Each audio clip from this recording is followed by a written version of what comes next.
पूरे देश में कोरोना ने अपना कहर मचा रखा है। कई लोग असमय ही काल के गाल में समा रहे हैं। कितनों के अपने सदा के लिए सो गए, कितनों के अपने अभी भी अस्पताल में मौत से लड़ाई लड़ रहे हैं। लेकिन अफसोस ये है कि अभी भी इस भयंकर बीमारी में समझदार लोग भी लापरवाही बरत रहे हैं और उस लापरवाही का खामियाजा दूसरों को भुगतना पड़ रहा है। ये कहानी है सरला की। सरला एक करोड़पति सेठ दौलत राय के यहाँ मेड का काम करती है। सरला का पति अनूप लाल एक नंबर का शराबी है। उसका 15 साल का बेटा रवि दिव्यांग है। वो अपनी माँ से बहुत प्यार करता है।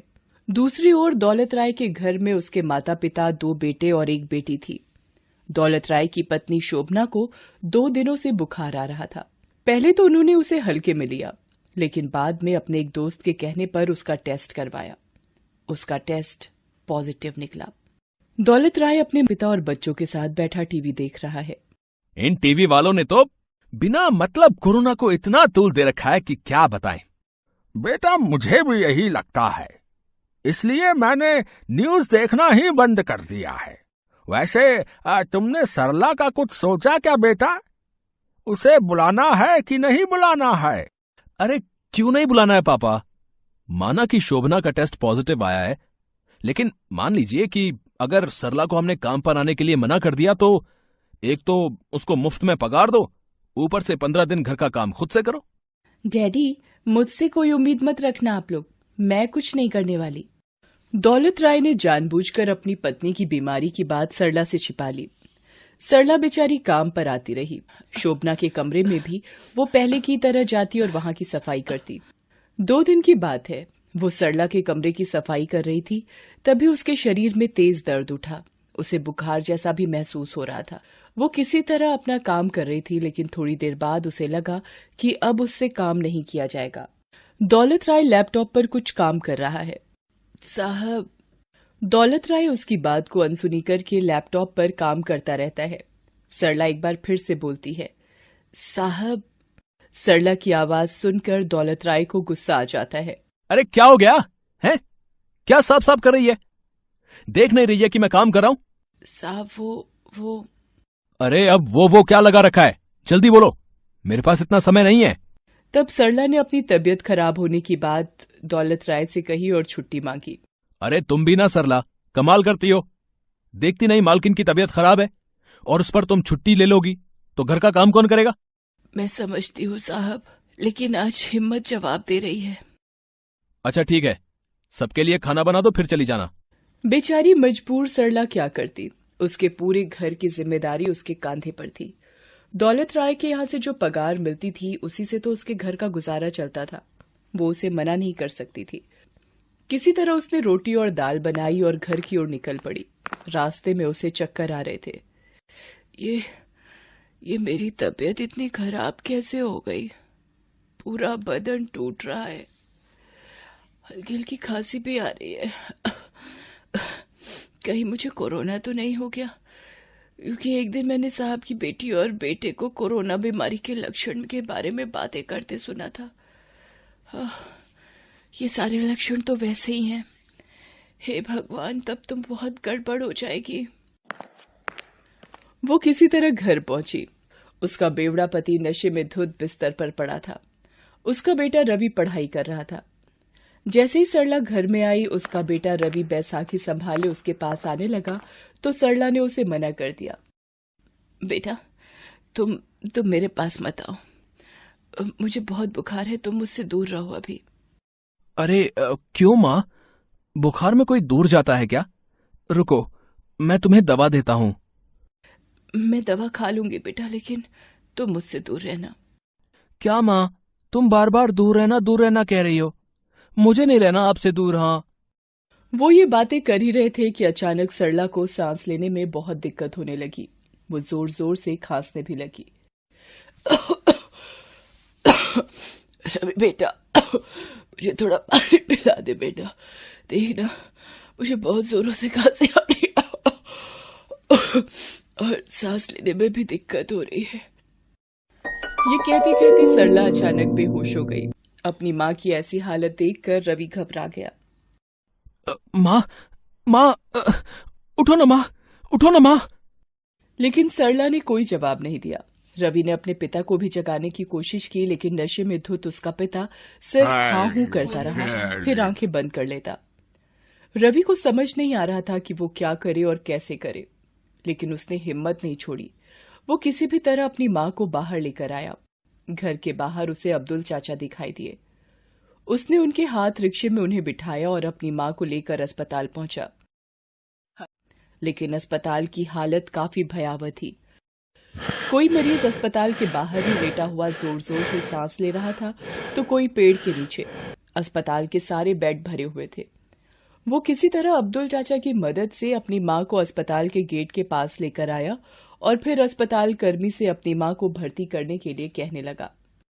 अरे अरे रुको रुको, तुम क्या कोई वीआईपी हो हैं? अभी 2 मिनट अस्पताल में आए हुए नहीं कि बेड चाहिए? साहब देखिए ना, माँ की हालत बहुत खराब है, बेचारी आंखें भी नहीं खोल पा रही।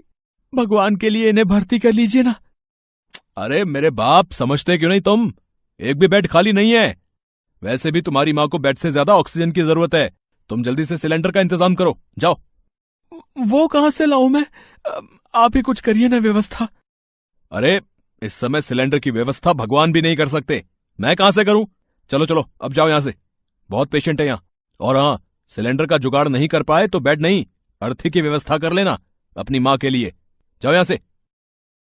ऑक्सीजन सिलेंडर के लिए रवि कभी इससे बात करता तो कभी उससे। अस्पताल में किसी से उसे पता लगा कि ऑक्सीजन सिलेंडर का इंतजाम इस समय केवल अमीर आदमी ही कर सकता है, क्योंकि वही लोग इसे मुंह मांगे दामों में खरीद सकते हैं। रवि बिना वक्त गंवाए अपनी मां को अब्दुल चाचा के पास छोड़कर दौलत राय के पास पहुंचा। जैसे ही वो उनके घर पहुंचा तो उसने देखा कि दौलत राय के यहां ऑक्सीजन सिलेंडर से भरी एक गाड़ी आकर रुकी है। सिलेंडर देखते ही रवि की आंखें चमक गई। उसने दौलत राय से अपनी मां की हालत बताकर सिलेंडर देने की बात कही। अरे पागल वागल हो गए हो क्या हैं? हमने ये सिलेंडर समाज सेवा के लिए नहीं मंगाए, ये सिलेंडर हमने अपने लिए मंगाए। तुम्हें पता नहीं कोरोना का कहर कितना बढ़ गया है? लोगों को ऑक्सीजन सिलेंडर नहीं मिल रहे हैं। साहब, अब आप जैसे लोग अगर इस तरह सिलेंडर की जमाखोरी करेंगे तो गरीबों को कहां से मिलेगा ऑक्सीजन? अरे अब तुम गरीब पैदा हुए हो तो इसमें मेरी क्या गलती है? हैं? बताओ। हमारे कारण तो तुम्हारी मां नहीं है ना अस्पताल में। अरे चलो भागो यहां से। मुंह उठाकर चले आए सिलेंडर मांगने। आंखों में आंसू लिए रवि कांपते पैरों से वहां से निकल पड़ा। उसने ऊपर की ओर देखा और कहा, हे भगवान, इस दुनिया में या तो सबको अमीर बना दो या गरीब पैदा करना ही बंद कर दो। तुम्हें पता नहीं है कि गरीब का जीवन जीवन नहीं, एक गाली होता है भगवान, एक गाली होता है। वो फिर से अस्पताल पहुंचा। अभी भी हर जगह चीख पुकार मची थी। जिसको बेड और ऑक्सीजन सिलेंडर मिल जाता उस समय उन्हें लगता कि ईश्वर मिल गया है। वो रोता हुआ परेशान हाल अपनी मां के पास पहुंचा।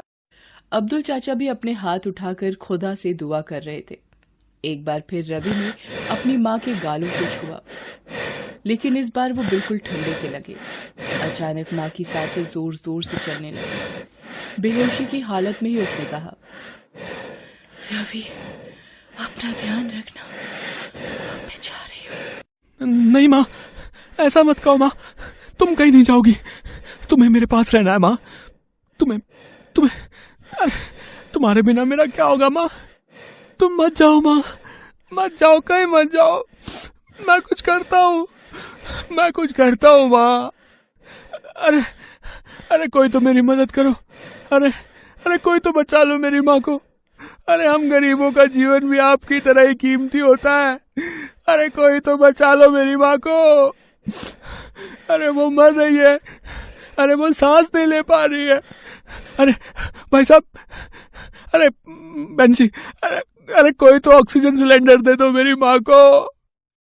रवि की गिड़गिड़ाहट से वहां खड़े हर आदमी की आंखों में आंसू आ गए, लेकिन सभी मजबूर थे। वो क्या करते? उसी भीड़ में इंस्पेक्टर तारा शंकर भी थे, जिसके पिता की मृत्यु सही समय पर ऑक्सीजन सिलेंडर नहीं मिलने के कारण हो गई थी। वो खुद भी परेशान थे, लेकिन फिर भी रवि को ढांढस बंधाने आए। लेकिन रवि ने कहा कि उन्हें ढांढस नहीं, सिलेंडर चाहिए।